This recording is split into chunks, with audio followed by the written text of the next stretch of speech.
Good morning and welcome to the first episode of Polymaths Paradise. I'm here with a good friend of mine. Met him through the web. His name is David Gornoski, and he's here with me. And we're gonna start this episode talking about how we both came to the work of Rene Girard, who was a literary critic, historian, and anthropologist, and basically one of the last polymaths around. So, David, what's going on, man? How you been? Doing good. It's great to mix it up with you. Yeah, we've been doing a couple of shows together. Been on your show a couple of times, on your Things Hidden podcast videos, and on your radio station. But now we're going to get into something that we both are interested in, and that's Rene Girard. So what I want to ask you is, how'd you first come to learn about Rene Girard? What drew you to him? I was looking at I felt like the way Christianity was taught in theological circles and church circles was not quite doing it for me, because it felt like such a limited perspective of human existence, Right. Like Jesus was basically your ticket to salvation, Right. and personal piety, which are very important things. But I felt like there was so much out there about psychology and social relationships and politics, ethics, the whole experience that people were having being a human being, that was not being answered by the way Jesus was taught in a Christian, Protestant circle. Right. Jesus was basically an object for folks, Mhm. rather than the subject of your life. Right. You know how we Right. talk about objectifying, people say don't objectify women and stuff, don't use them as an object for exploitation and culture and media, right? Right. I felt like, And so, go ahead. yeah.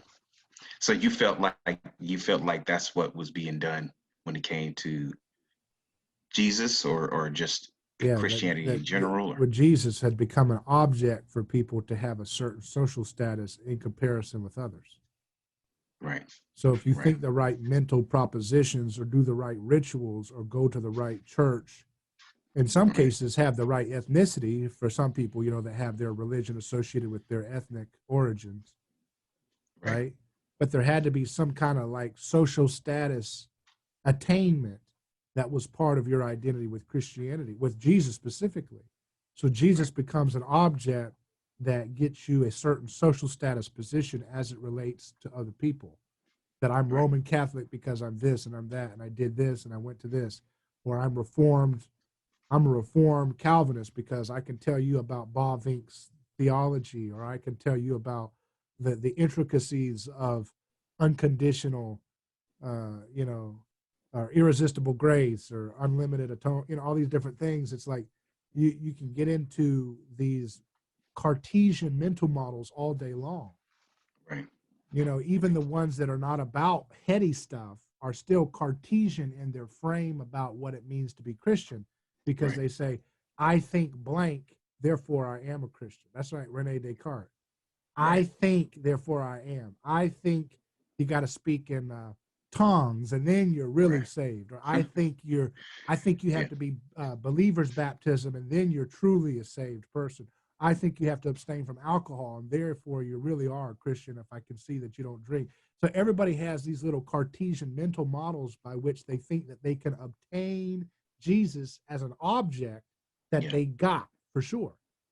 And Right. I kept seeing that in Christian debates, not just in Protestants, but everywhere. Right. And I didn't feel like it was scratching the itch of what I saw whenever you read Jesus. That's such a more rich, visceral person that is not being accurately depicted in the way he becomes a theological object for people in Right. contemporary Christian conversations. Right. Right. And so, do you think that um, as far as Rene Girard, like, he gave you a sense of um, kind of the humanness of Christ? I mean, I know we've touched on this a couple of times. We speak about, like, theology, and we've talked about how maybe Christians are missing sort of the human aspect of Christ, right? Which kind of is what, say, separates Christianity from other monotheistic religions, um, such as Judaism and Islam, right? Where Christ takes on the human form and acts as an example, with the things that he says and does, right? And so, do you think that Christians have kind of been lackadaisical in their understanding or trying to understand Christ as a human? Yeah, because I think the moment you start to understand the humanness of Christ, he becomes the subject of your life rather than the object. You get what I mean? Right. So Right. if he's the subject, that means that you are becoming him. Right. If he's the object, that means you have attained him in your head through a ritual or through an association. I am with the official church of Christ because I went Right. through the catechism. I am with this baptism, therefore I am with Jesus. It's an object that you obtain rather than a subject that you become like by your imitation, by actually doing and being and acting and thinking and having the mindset that he displays in the stories of his life. Right. So, for me, when I look at the the idea of what makes him special and what makes him different, it goes back to the way in which if it's all about, let me give you an example. If it's all about what's in your mind, then there's no real ability to actually be like Jesus. For example, what if people told you, that in order, so this is the way Jesus is taught to most Christians, Right. whatever religion in America. Right. It's this analogy. You're an African American man, and they tell you Martin Luther King lived. Right. And all you have to do is he did these different things. Mm-hmm. And all you have to do is believe that he really did those things, that he went to this march and he did this and he protested this and he accomplished this action and he did this piece of thing. And if you just truly believe that he did exactly what we told you he did, and you accept that he did that for you, then you'll have the benefit of Martin Luther King's impact in your life. Right. That's how Jesus is taught. Right. It's that you believe that these things happened about him, and therefore you're in his team. And the thing that was a problem for me was that, no, Martin Luther King made an impact in history, whether you know about him or not, whether you think about what he did or not, whether you are taught the proper history or not. If you can go to a water fountain, that was his, you know what I mean? That the same water fountain everybody else can. That is an example of a tangible change in your historical reality that was accomplished by his actions on earth. Right. And that's the same way Jesus needs to be taught. You see what I mean?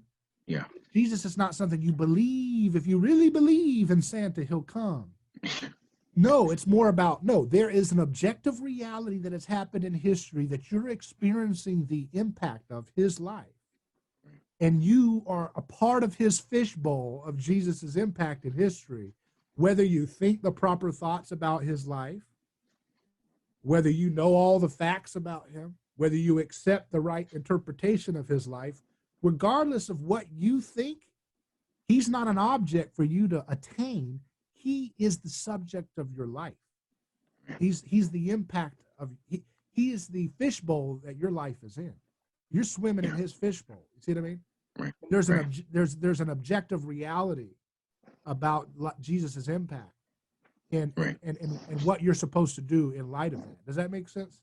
That makes sense. But so, I want to speak to, like, something like, Catholics might say, well, when you participate in the Eucharist, right? When you take the host, isn't that sort of a, way of becoming more like Jesus, right? You're taking in his body, right? And that is helping to transform you into a more Christ-like being, right? And so, you could say, that is a little bit more about belief or faith, in the sense that, Catholics believe that, the body and blood, the transfiguration actually transforms the body, the wine and the bread into, the body and blood of Christ, right? So, how would you respond to that? Like, in the sense that, it may not be an action that you're, performing, it may not have to do with you being, particularly, say, active in the world or an agent, for the Christian message outright, right? But it is somewhat of a belief that, you're becoming more like Christ through consuming, his flesh, right? And, we'll get to something that, we've been talking about over a couple of weeks about, cannibalism, and say how that might be more attached to, say, something like the Eucharist, or the remembrance of Christ, the body and blood. But I see what you're saying. I guess I'm just trying to. Well, first of all, if you think you can fence the power of Christ's blood through some kind of institution that's only seated in Rome, I have the hard time believing that's what Jesus intended. So, yeah, I mean, not to say that there isn't a real power taking place in the Eucharist that is a real presence. I have no problem. See, that's the thing. They want me to go one way or the other. Okay, right. They want me to go up in Protestant. They ain't gonna do that. Right. They want it simple, but they're not going to get it simple because it's not like that. You see what I mean? Right. I'm not going to play that binary game. Yeah. Though that you can have a real presence, perhaps in the host, but the idea that it's fenced off by some jurisdiction that speaks Latin, that's called paganism. Okay? We'll just call it like it is. A dead language. Yeah. I mean, come on now, it's paganism. The idea of trying to create a fencing around the table is a problem for me. But the real presence, I have no problem with thinking about that. Yeah, I have no problem with that idea. Yeah, in some sense. Yeah. But what was the point? Let me see, man. I can see. What was the point you were saying with that? Because there's a point I think that needs to be fleshed out there. Yeah. Well, I mean, I suppose what I'm saying is that, it may not be, something like that, participating in a ritual.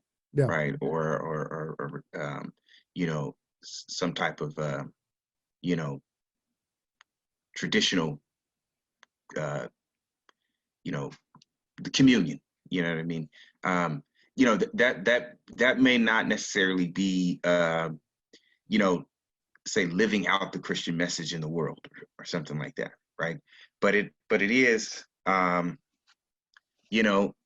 say, one of the ways in which we remember, say, Christ's death, right? Christ's passion, Christ's suffering, right? And so, like, to me, I see that as a entryway into kind of living out, the Christian message, it's the beginning, to living out the Christian message. So it, Yeah, um, you know, that remembrance, I think it's important. Yeah, yeah, I think it's you essential. right, right. And I've talked about how, how I thought it creates a little bit of, of the humility, Mhm. for mankind.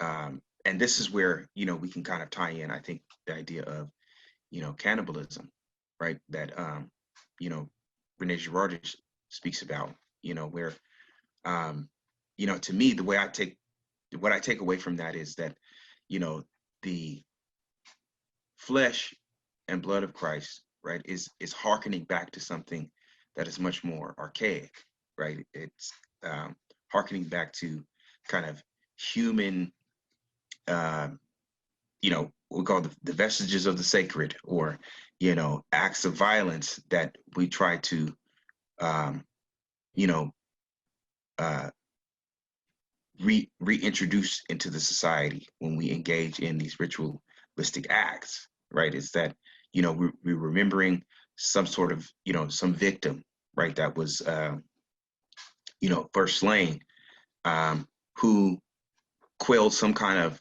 chaotic moment, within the society, right? So it could have been a victim from the outside, or Mhm. victim from the inside, or what have you, right?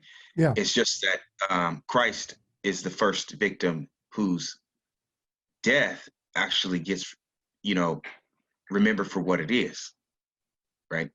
Um, the other victims that have come before him, you know, were kind of encased in a heroic, um, casing, or deified. Um, but Mhm. there's but there but the victimization, that they went through was never actually, um, put into clear view, right? So you get with Jesus, you see how he becomes, you know, this deified figure, is that it's because he tells the truth and becomes a victim, right? And he takes on that victimization, not saying that, he's not saying that he's a victim, right? But that he just knows that that's what's going on, right? Mhm. You're turning me into, a scapegoat because you don't like to hear the truth, right? And the truth that I'm speaking of comes from the Father, right? It comes from God, right? And so, I see it more as this: taking part in the Eucharist is a form of remembering, that whole, uh, the whole story of Christ, right? As far as his life, right? So, I mean, I don't, um, I think you have to do more, right? In the sense of, like, the Christian message, like, you have to go beyond that, right? Yeah. But, that it can act as a kind of an initiatory, um, you know, an initiatory thing, for you to kind of Yeah. live as a Christian, right? I used to say that culture begins with sharing a meal and telling a story. Right. And that's why the foundation of Christianity should be the meal and sharing the story of Jesus. So you're sitting around a Right. campfire having a meal, and then you find out that's not chicken, that's human. That's the point of, that's the message of Christianity. Right. But That's not and a see, pork chop. That's human. That's human right. leg bone you're eating. So what Right. the thing is the message Eucharist means Thanksgiving. Right. So to me the Eucharist is a satire on the folks that don't get it. Right. That, and So yeah. it's an indictment. So you said, does it, how does it work and all this? And it's like, to me, it's like a Rorschach test. It kind of tells you who you are. Right. You're either the cannibals Yeah. who are jealous of Jesus and Right. jealous of everybody around you, Right. or you're imitating him the right way, which is you're satisfied and you're content with what you have, and you Right. don't covet your neighbor's being. See what I Right. mean? So Right. it's a satire. And Yeah. most people who partake of the Lord's Supper, perhaps there is some kind of benefit that's happening. I'm sure there is. Right. But at the end of the day, it's more of a satire, because if you're taking the Thanksgiving table. Right. Right. I don't care what jurisdiction of the church you're doing it in. It gives you some kind of special brownie points. If you're going Jurisdiction. out there, if you're burning people, Yeah. okay, burning people alive. Yeah. I don't care what you did. If there's a guy over in ancient China at the same Right. time as you in history, you took the Eucharist under the Latin church, therefore you are with Christ. There's a guy over there taking a bullet for his cranky neighbor in Right. China, or an arrow if it's in ancient China, you know, Yeah. and he's taking a bullet for his neighbor, and he didn't do no Eucharist. That he's actually becoming like Christ in a special, in a common grace way that's better than you've been given the filet mignon, so to speak, and you're not doing it. So it's the joke's on you if you're taking the Eucharist and you're a self-centered, selfish, money-hungering business owner, and you're taking the Eucharist every day. I'm like Christ. I'm becoming Christ. Actually, you're devouring Christ, and you're trying to make yourself become Christ in the same way as the pagan ritual that Christ dismantled. Right. You see what I mean? The joke's on you. You're trying to eat Jesus because you want to be the Jesus. You're trying to make him in your image, right?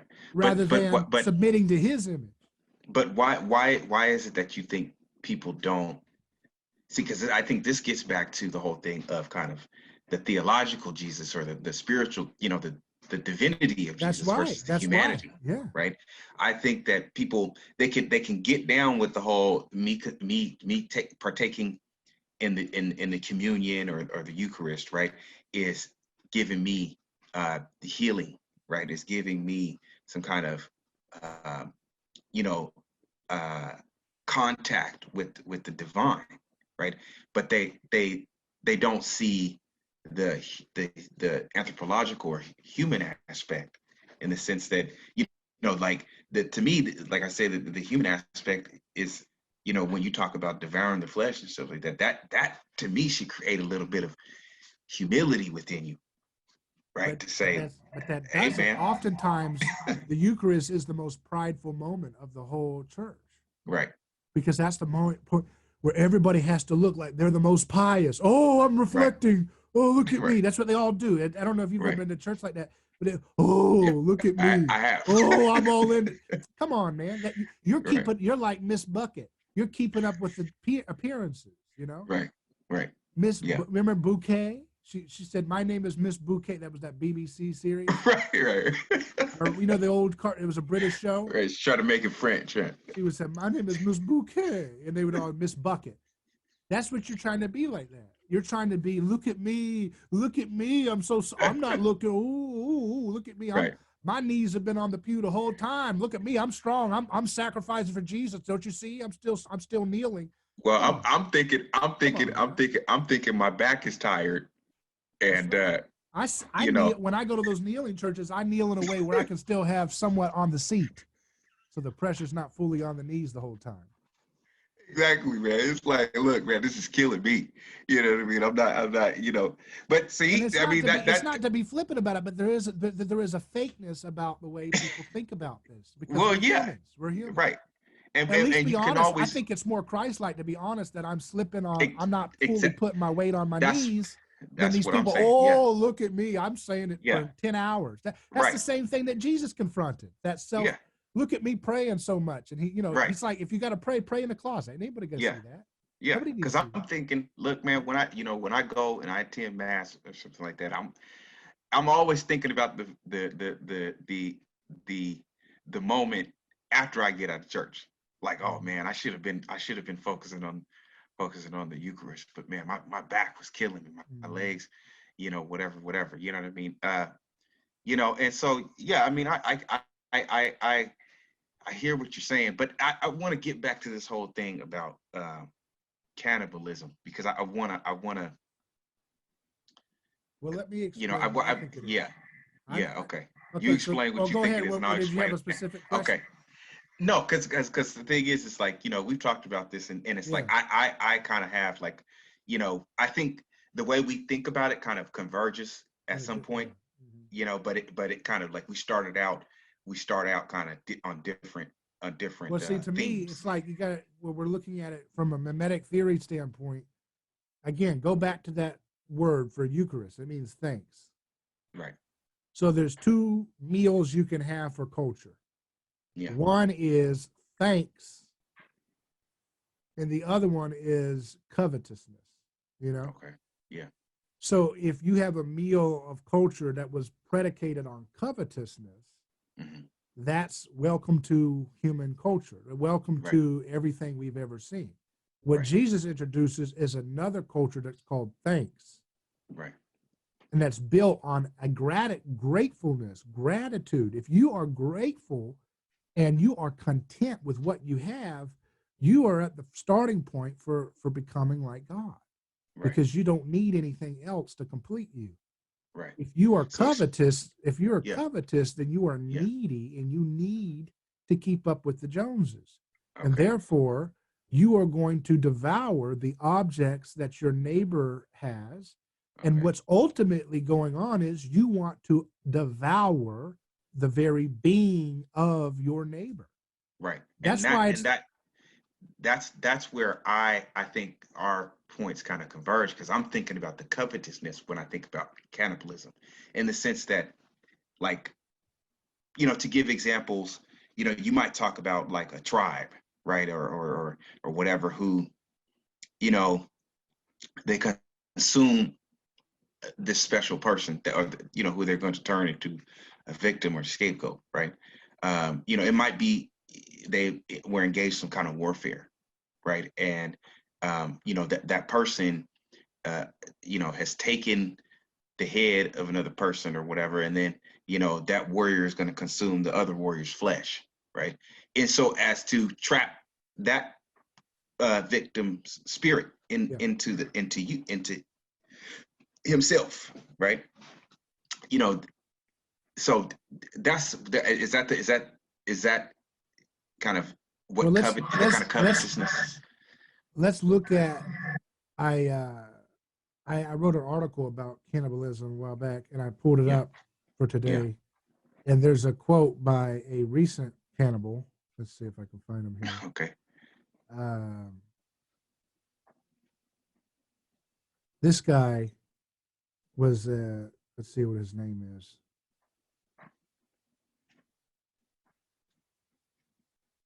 The Here it is. Okay, Yeah. so this name is Armin Meiwes, Okay. a German who cannibalized another man. He told the Okay. Daily Mail, quote, "The first bite was, of course, very strange. It was a feeling I can't really describe. I'd spent over 40 years longing for it, dreaming about it, and now I was getting the feeling that I was actually achieving this perfect interconnection through his flesh." In my article, I said Mayways graphically reveals the raw, essential cultural revelation behind cannibalism. The desire to be our neighbor consumes us to the point that we consume them. Right. And Right. and I contrasted that. I mean, I connected that to John Lennon's killer, Mark Mhm. David Chapman. Mhm. When they asked him, why did you kill John Lennon? He said, I thought, quote, I thought that by killing him, I would acquire his fame. Right. So we can see that cannibalism is just the most graphical, most honest, evil depiction of what humans do to each other in various ways. Right. Right. Cannibalism reveals the hidden driving force behind all the kinds of evils and sins that we commit.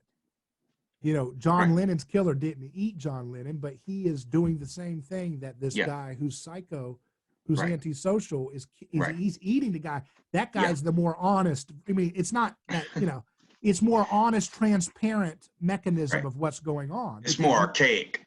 yeah, it's more old fashioned. That's old Yeah. school. Right. And and what Jesus is doing, this is one of the evidences for Jesus's divinity, is the fact that he can call your attention to the graphic, visceral reality of Right. human culture and say, Right. eat my body, drink my blood, because you're going to do it to somebody else if you don't do it to me. Right. So Yeah. take it out on Yeah. me, eat me, because I am infinite being. And Right. if you imitate me, my role model is gratitude, is Right. thanksgiving. So if you Right. bite into thanksgiving, you should Right. become more thankful and content. Right. If you bite into another being who at his core is still covetous, you'll get more Yeah. covetousness. Hey man, you see what I'm saying? That's right there is that's that's a powerful like analysis right there. You know what I mean? And I don't even think, bro, I don't even think that a psychiatrist or a psychologist could get at that, right? Mm-hmm. And that's where I think that's one of the things that drew me to Girard, right? Because, you know, I mean, going back to my interest in anthropology, right? I was, you know, interested in anthropology when I was like a teenager, you know, and I wanted to, you know, I didn't even know what it was called at the time, you know. I knew I was interested from the moment I saw the Wudabi, you know, with the face paint and everything, trying to entertain, trying to Yeah, with you know, those eyes, compete for a woman, yeah, those compete for a eyes, wife, right? You know, National Geographic, when I saw that, man, all that paint on the men's faces and their, you know, the eyes are bugged out and they're showing the whiteness of their teeth and everything. So I was completely, you know, at one moment I was kind of afraid of it. I was kind of scared, but at the same time, like I was intrigued by that because I'm like, what are these cats doing, man?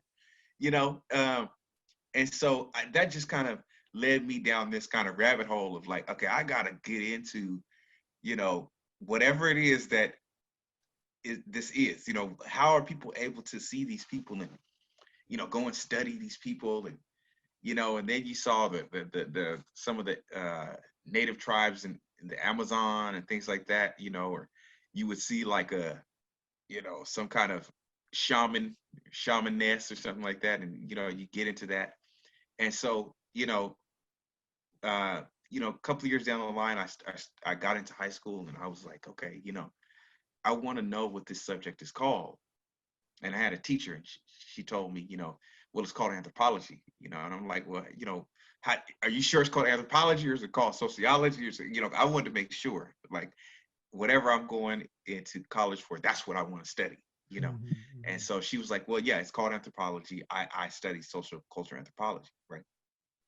But by the time I got into college, anthropology kind of been kind of, you know, there was like a chokehold on it, you know, in the sense that, you know, it was beholden to kind of the social politics, you know. It was all about the Iraq War and anarchy and you know,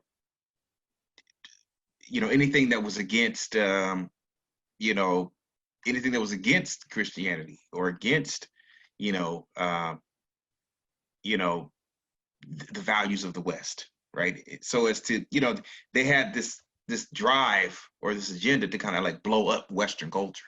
You know what I mean? To blow up anything that came from the West, to blow up anything that was of a value to the West, right? But my thing, you know, I was kind of looking at it like, well, wait a minute. Would we have anthropology? Would we have this discipline if it wasn't for the West, right? We're the only culture that was able to come up with an anthropology. And that to me, it's like there has to be a reason for that, right?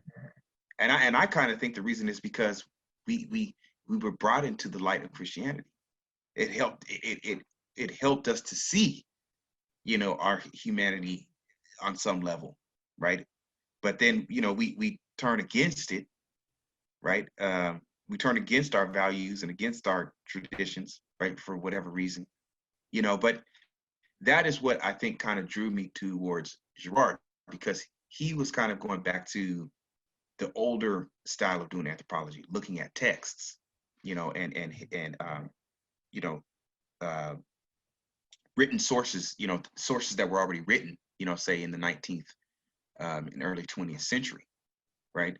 And so he could look at, you know, a lot of the, you know, English and Scottish anthropologists and stuff like that they were writing, and you know, I kind of took a liking to that because, you know, I had in mind to, you know, I was going to be an anthropologist. I was going to go and do, you know, field work, you know, go sit with a tribe somewhere, you know, isolated for 2 years and come back and, you know, write some kind of, you know, academic, you know, paper or something like that and get a whole bunch of Like notoriety. Midsummer. right, Midsummer, or You seen that movie? the the Shakespeare play. No, the horror Oh, movie okay. where they go off to be anthropologists. They go into that Swedish Oh forest yeah, yeah, yeah, yeah. You to talking about the? observe those people, and they end up getting worked up. Yeah. Yeah, I saw that.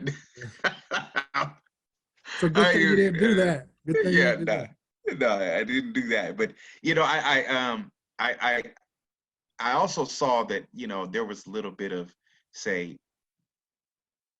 you kind of question, like, has the work already been done already, man? Are we at a point to where anthropology cannot do any more field work, where there's got to be some kind of uh, comparing and contrasting between cultures? Mm-hmm. And is it time for the West to kind of maybe see that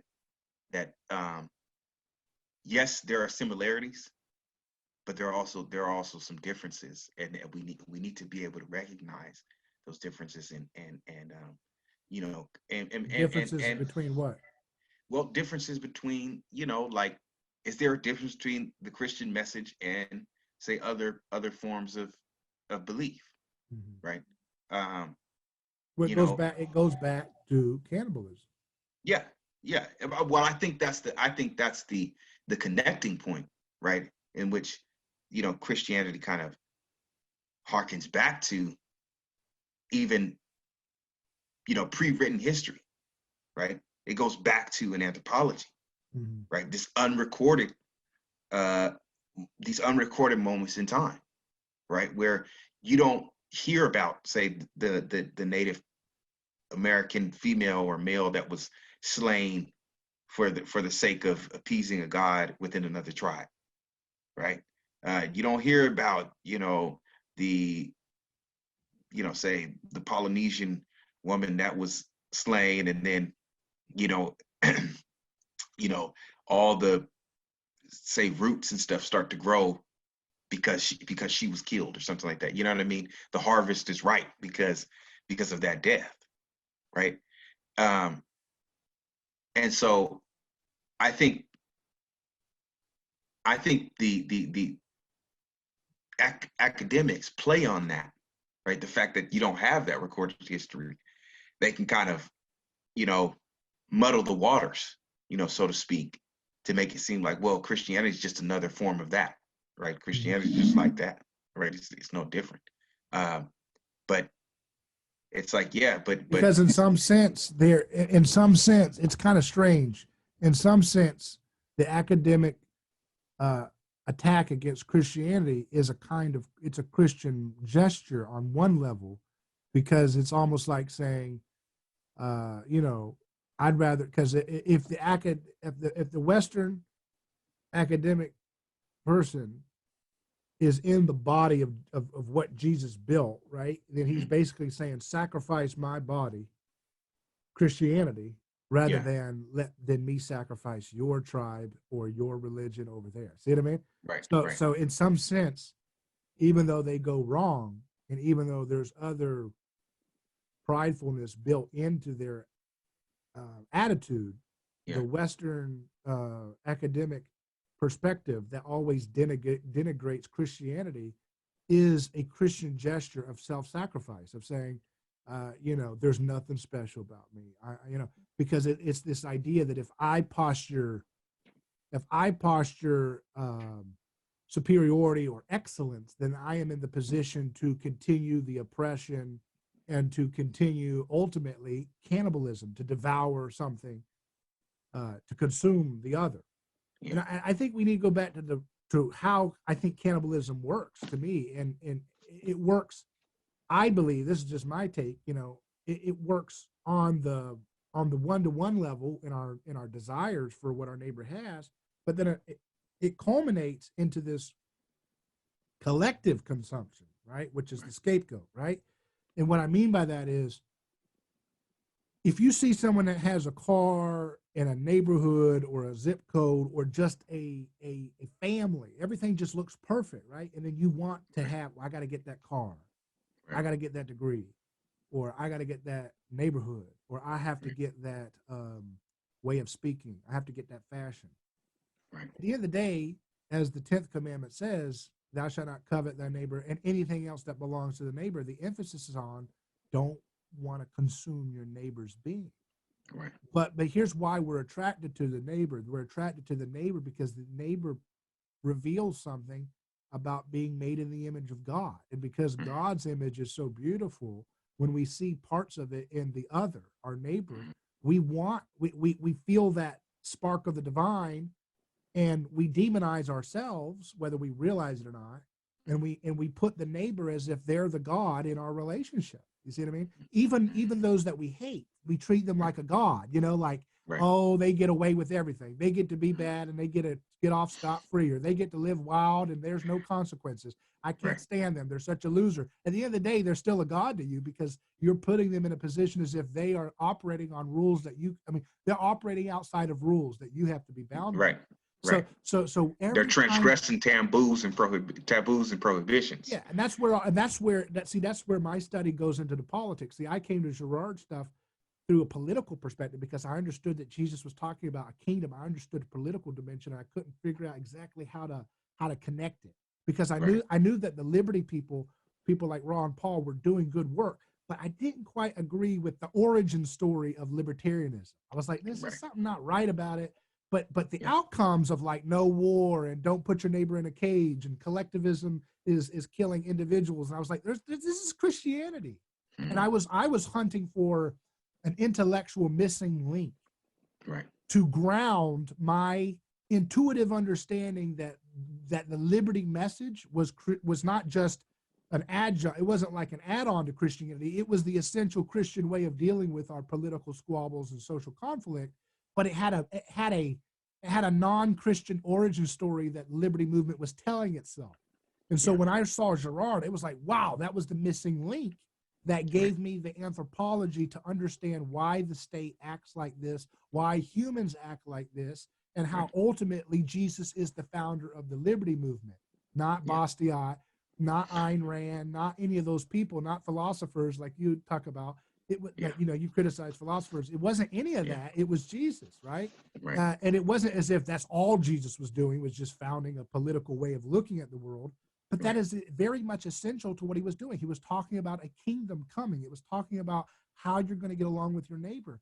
And I refused to believe, like a lot of Christians believe, which is, well, Jesus is in the domain of your private life, and there's not really anything you can extrapolate objectively about how we should do our politics. I refused to believe that back then, and Girard helped me find the missing link intellectually to understand what I was searching for. It was the missing thing I was feeling in the dark.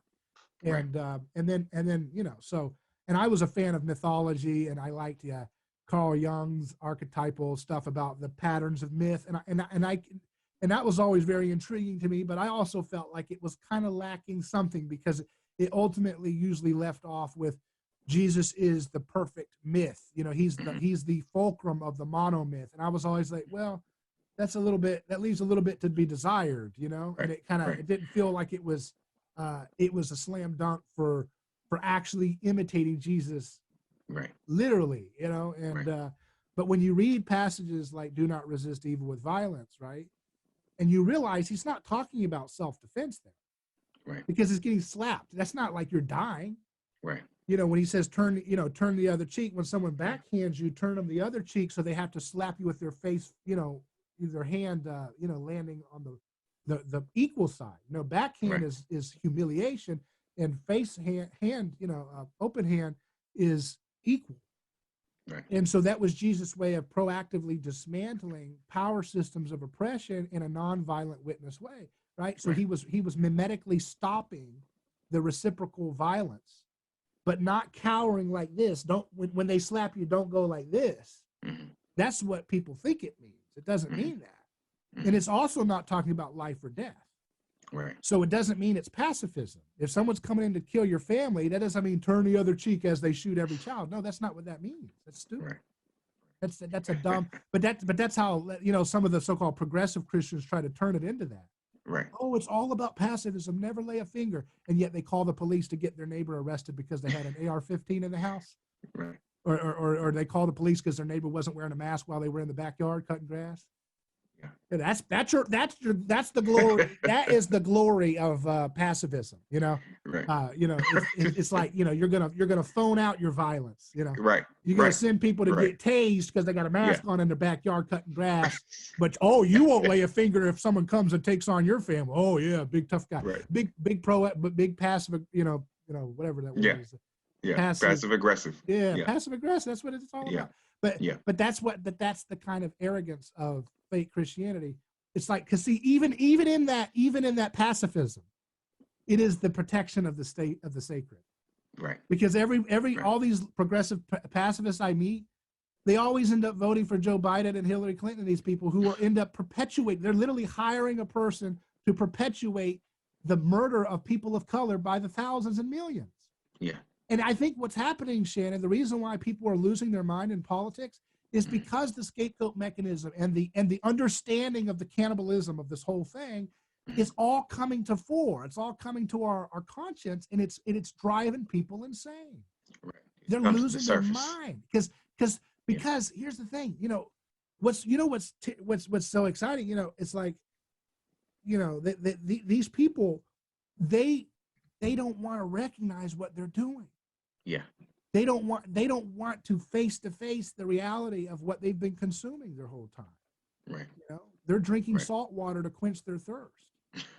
And they're eating. You are what you eat, and they're eating covetousness. Every time you devour a human being who's got the Cadillac you want, the neighborhood you want, the family you want, the way of speaking you want, the degree you want, every time you try to get those objects, what you really want is you're trying to be them. And the closer you get to being them, the more they feel farther apart. And the more you hate them for that. And the more you hate yourself for that. And you're caught up in the model obstacle that Girard talks about. And what happens is the more we're competing, and the more we can't attain the fantasy version of what we see in our neighbor, we become mad. We lose our minds. Yeah. And as we lose our minds, here's what happens. We become a sea of sameness. And in order to, if a blob is a blob of sameness, in order for it to maintain itself, let's think of it like an amoeba, or, like humans are like amoeba, and they turn into this big amoeba blob, and it's just going around, and it's like going insane because it's becoming totally the same. Right. And it has to go and gobble up like Pac-Man, something that is perceived to be an other. Right. So now it's doing it on a collective level. What it was doing on an individual level internally, oh, you're so different from me. You got a better car. You got a better life. You got a better job. You got a better Twitter following. You got something that I don't have. Yeah. You can speak better than me. You're from a better zip code. You have a better dialect. You have a better accent. You have a better skin tone. You have a better race. You have a better gender. I got to change my gender. People are coming out like that. people, I have to change my race. Yeah. I have to change my race now. All these women are coming out saying they were pretending to be a black woman their whole life because the white privilege wasn't working for them, wasn't giving them the benefits they thought it was. So they had to try another privilege. Didn't work out either, and they had to renounce that too. She lives in this state, bro. Be careful. No, I'm not trying to get That's not attacked. the only she. There's a lot of them. They're coming out. I post them every week. It's like a daily contagion. Women coming out saying, I've been living as a black woman for 20 years and I'm totally white. It's like, what? I thought there was a lot of privilege in the other way. Why are you renouncing that privilege if that was so privileged to be the other way? I don't understand. That's hilarious, man. I hear you, bro. But that's all cannibalism. Oh, you got a skin tone that will get me social currency? Yeah. It's cool to be a victim. Let me cannibalize that. Oh, you got a gender that will make people treat you with a lot of attention. I'm an ugly person. Let me consume your gender. Right. And therefore people will look at me. Right. That's a real phenomenon. Yeah. And the same thing goes for your political aspirations. These people who are speaking Marxist, they're getting political power, they're getting attention, they're getting Netflix specials. I'll talk Marxist, and then I'll cannibalize, I'll devour what they have, and I'll be them. But it never works out that way. And so as you become the sea of sameness, you have to always collectively, target scapegoats, because those are like little nuggets of difference that you have to consume together in order so that you don't tear each other apart inside the blob. You see, that's what it's all about, right? Right. The more you hate each other from within, the more you need to kind of go gobble somebody else outside the camp in order to, like, as an antidote to the sameness. Like, Right. oh, we got one nugget of differentiation today. We got one more, Right. you know, and I know these words, it's so hard to put these things into words because it's so primal to who we are, you know? Right. That's why we had to have Christianity, because it, you know. Well, because it explains, it can help to, you know, there isn't language for it. There isn't proper language for what happens. And that's why I kind of go back always to this thing of like humility, man, because it's like it explains the unexplainable, right? It explains things that can't, that really are just, the only way to explain it is through symbols, Right. through non-speech, right? Like, because most of the time because it's kind of hard to explain what I'm saying. It's like it's hard to explain sameness, blob of sameness collectively, like the jellyfish of people. Right. And within it, people think that they're far apart than ever. Yeah. But the more they're conflicting, the more that little jellyfish collective blob has to go and gobble up Donald Trump, or gobble up the alt-right, or gobble up Mexicans, or has to gobble up some kind of exterior other from that collective identity. Right. Because it's like the more mimetic rivalry is fraying that body, making it like an unstable body, it has to gobble up more little scapegoats. Right. But the problem is, because Jesus destroyed the scapegoat mechanism, it's working less and less, exponentially so, which is why we're in the madness we're in. Yeah. You see what I mean? That's why we're losing our mind. People are like, everything's political. Right. And that's because you can't see the political as long as the political is working well. Yeah. Once the political fails to bind us together, then everything looks so hyper aggressive and political. Right. Well, you see what I mean? Right. The way political work is the same way the sacred works. You don't even see it. It's just, this is what we do. Every year we come together and we sacrifice a child, or sacrifice a slave to the god of the sun in the Aztec Empire or whatever. And that's just what we do. There's no like, we're going to go do church today. Right. That was everything, you know? Right. And the reason why we're like becoming aware, so people are always like, oh, you know, like people on the right are always like, oh, this woke stuff is a religion. Right. And I'm like, no, it's religious, but the whole state, the whole ideological complex has always been religious. You can just see it now. It's more transparent because it's failing to be hidden within the forest. You know what I mean? You can see it because it's falling apart. Right. And as it's decaying, it's like the well-oiled machine. You can see the wires are hanging out. You're like, oh, that's gross. That's terrible. And it's like, yeah, that means it's dying, you know? Right. It's always been a religion. It's not like wokeism popped up. Hey, we're going to be religious. It's like, no, all these ideologies have always been religious. It's just that this latest iteration of it is in such a late stage of our state religion's cohesion that you can now see it more like a cult. You see what I mean? Right. Because it's always been cultish. All these ideologies have been cultish, you know? Yeah. Yeah.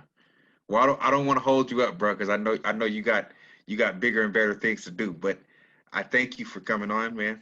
Doing my first show, Polymaths Paradise. So, you know, we'll definitely have you on again, bro. You know what I mean? Because I think this is a stimulating conversation. You know, and so thank you, man. Very good. Thanks for having me. Thank you, man.